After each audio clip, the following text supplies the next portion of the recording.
Gundam.tk presents Master Grade Gundam version 2.0 Titanium Finish. Hey, what's up again everybody? It's Robert 1D4, 2Rs2Bs from GundamReviews.net, and as you can see here, it's the Master Grade RX-78-2 Gundam. This is the version 2.0, the one that sort of changed the games in terms of Master Grades, and as you may see from the empty plates, the parts are all put together, and they are incredibly shiny because this is the titanium finish. So let's take an HD look at the individual parts.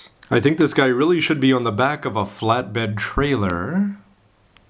And a boatload of weapons and accessories including beam sabers, the beam rifle, the super napalm, the hyper bazooka, the beam javelin, a very shiny shield, the Gundam hammer, and you're going to be getting the core fighter, which folds up into the core block to go along with a nice clear display stand. Now there's two parts to this review, I figure. There's just the regular frame for this Master Grade 2.0 and the effect that the titanium parts are going to have specifically when you cut them off and the ugly marks that are going to be left behind. First of all, up here for the hips, you're going to be able to rotate this around. You can see that that'll split a little bit if you move it too fast. And you can also rotate this around, but you're going to have a knee bend that bends down there. You'll notice that there's a little bit of a piston there. And it's also going to bend down there while keeping this white part there in the middle so that no matter what you do, you're still going to have white facing forward, which is always a good thing, I would say. In terms of the cuts, you can see that you're going to have ugly marks up there. You're going to have a few more, but most of them are pretty well hidden. If you take a look at this from the front, you're not going to see any ugly marks whatsoever. Most of them are buried there in the back, so you're not going to see them unless you want to look very close for them. As for the ankles, you're going to have some great mobility there, including these pistons here in the front, which are going to look great. You can pivot it off to the side, and you are going to have this 3-point bend here, which is going to look fantastic. However, because of these red parts there, they are going to have a little bit ugly, and you'll notice that the spray didn't go on very well over here, so that this one came right out of the box looking pretty poor. When you cut it off, you're going to have some ugly marks, so I went over them with a red Gundam marker, but they're still not going to look that good, whether they're on the inside or the outside of the leg. Here's the waist section looking suitably glossy in terms of the red, although the gold is just not, the yellow is really not going to stand out all that much. You can see every once in a while with these pieces that when you've got lots of recesses that it wasn't quite as glossy on the insides, but then again it sort of adds a lined effect to this, and I didn't do any lining to this kit whatsoever, and I'd still say it looks good right out of the box. You can take the beam rifle and attach it on down there. You can attach an action base down there. You're not going to have any fancy hips. The side skirts are going to pick up like this, and the rear skirts are going to move around. One thing to be careful of though is just because they are in this mount mechanism, it's very easy for them to be dislodged, and at the same time you can move them up and down, so you can sort of have the left and the right one be offset if you want. This is part of the design, but you can push this red thing in. I think it was in an episode when they came or re-entered into the Earth. Somebody please leave a comment down below, but I remember this falling out all the time, so when I plugged this into the 2.0 titanium, I tried to make sure that it's pretty secure. I suppose you could always glue it if it turns out to be too much of a problem. But this is where the real gloss begins once you get onto the chest section, where you're going to have the gold, which is pretty muted compared to the blue and the red, but that blue and the red is looking pretty sharp, I'd say. One thing that I'm not too pleased about though is depending on the light, you may be able to see that there's some waves underneath here or some rainbowing effect. Basically the blue, when it went on such a nice smooth part, it just looks like it wasn't applied that consistently. Of course there's some smushy fingerprints all over the place now. But overall, I'd say right out of the box that this blue was probably one of the worst looking colors. In terms of the actual gimmicks though, you've got a pretty solid looking backpack there. You'll notice that this is not going to shine, but it's more interesting than the regular Gundam Grey. You can pop these parts out and put the beam sabers in, which is a nice feature, and hopefully they're not going to break off a la HGUC Unicorn. You've got the neck, which is going to plug in pretty solidly there, but it's this shoulder part that's very impressive because you're able to bring this forward, and it's on a very interesting slide mechanism there in the back. You may be able to make out just a little bit that this is able to slide in and out if you saw the previous part. Very impressive. These parts here for the vents, they're going to move in tandem, so if you're to close one of them, they're all going to close, and everything's looking pretty cool, including this little sliding door, and you'll see that some of these cut marks, especially for the blue or red, are going to be pretty noticeable, but they do a pretty good job of getting them in places that are mostly inconspicuous, and hopefully the limbs are going to end up covering them all up. The shoulders are pretty dull, but then again they are glossy, which is always good to see, except for the fact that when you have a cut mark, you're going to have one on the front, the top, and the back, so there's no way that this is going to be hidden, and probably this is going to be one of the more conspicuous ones when the whole Gundam's put together. Onto the arms, which I think people are going to love and hate depending on how much they like the anime feel of this 2.0. First of all, you're going to have the shoulders rotate around. You can have this part will detach very easily until you actually plug it in with the shoulders. But it's the elbow where things get very impressive. First of all, when you bend it this way, you may be able to make out some piston action back there, and when you bend it all the way this way, you're still going to have, similar to the knee having that nice white piece underneath, you're going to have this white piece, which is going to look really good with that gray inner frame there.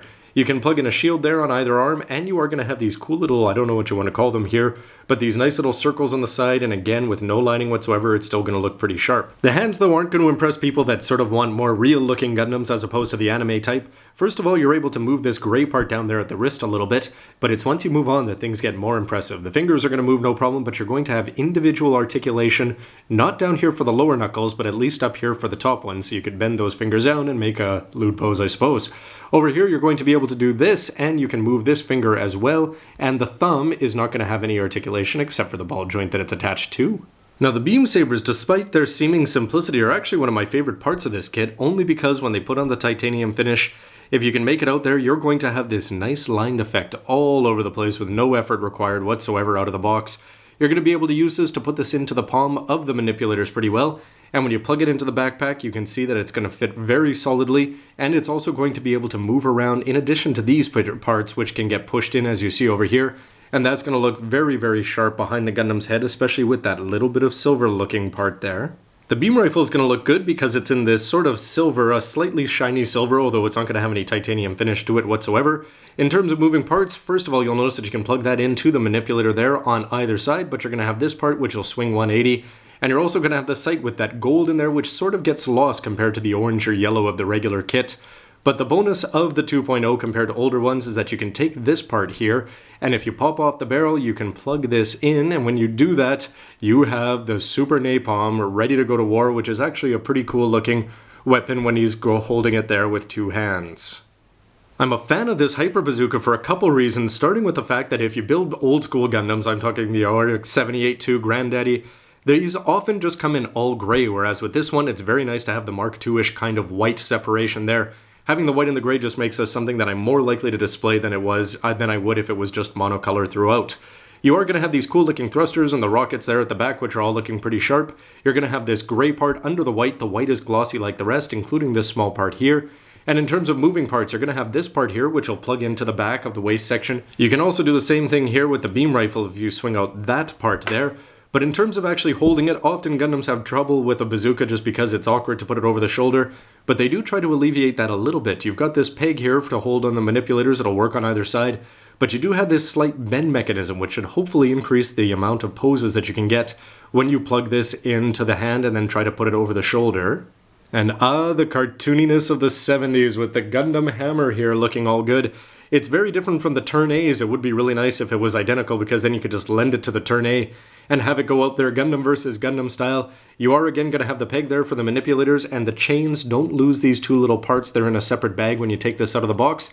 But otherwise, thanks again to that little bit of silver, you're going to see a little bit of ugly pock marks there where it's cut off, but overall it is something that's good enough to at least display for fun. The beam javelin is just one solid piece here, but it's going to have the same pluses as the beam sabers because it's going to have that little bit of a silver effect there where the titanium or whatever you want to call that finish didn't quite go in. I haven't painted this or put this all together yet because I am going to paint it with this little bit of pink, which should add a little bit more visual oomph than I did with my old school version 2.0. But on to the shield, which is probably going to be the most noticeable feature when you actually put this thing together thanks to the shininess of the red, and unlike the blue on the chest, which didn't go on very well over a large surface, I'd say that this red went on fantastic. You can see a few of the cut marks down there on the gold, but unless you're looking at it from the side, you're probably never going to notice it. Where you are going to notice them a little bit more is around this white part where you can make out about 6 or 7 where you have to cut this whole thing out. Onto the back, where if Amuro wants to hide his eyes, he can do that behind this shield part here, which is also done in glossy titanium parts. And you can open that fairly easily, probably just a little bit more difficult because of the extra surface, I suppose, that's on there. But one plus is that you can take the beam rifle, and if you took off the Super Napalm, it would be a lot easier. But you can plug that in and have that hidden behind the shield. But in terms of the mechanism for attaching it onto the forearm, you're able to slide this up and down fairly easily. You do get clicking sounds every once in a while, although sometimes it's just going to move freely there. You can move the handle around and rotate this, which is going to come into play. If you want to plug this into the backpack, you can actually have it look pretty sharp there, just strapped onto Amuro's back. But nearing the big finish, how about this for a core block, or a core Brock as we've seen on old Master Grade boxes? Anyway, I have to say that it's looking really good here with, you've got the clear cockpit there with some silver or the gray there. You can see the pilot if you pop this down, as you will see in a moment, and the red and the blue are going to look fantastic together.